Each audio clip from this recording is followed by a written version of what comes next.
L'histoire du cinéma africain.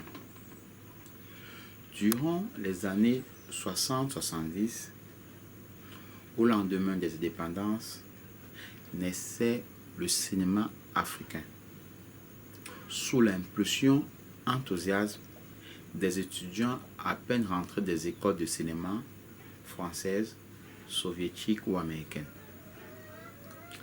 Entre les années 70-80, le cinéma en Afrique subsaharienne se portait bien. Les nombreuses sociétés cinéastes et la nationalisation dans les secteurs de la distribution et de l'exploitation donnent les résultats. On rapporte au Cameroun, par exemple, on faisait la file pendant 2 ou 3 heures pour acheter son billet. Et dès que les premiers films camerounais prirent l'affiche, un florissant marché noir de billets de cinéma s'établit. Mais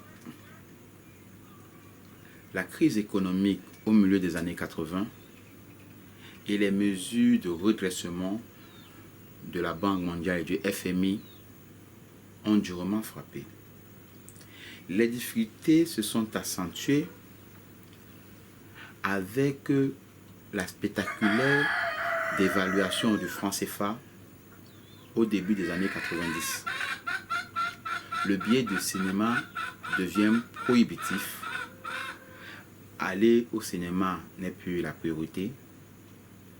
Les salles de cinéma privatisées ferment les unes après les autres.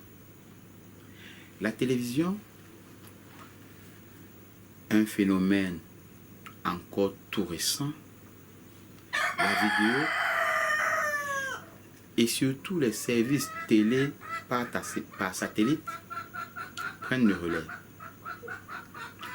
et satisfont les besoins d'évasion et de distraction de la population. Mais le cinéaste africain reste avec des questions telles que: quel film réaliser aujourd'hui? Quel thème aborder? Quelle écriture filmique privilégiée?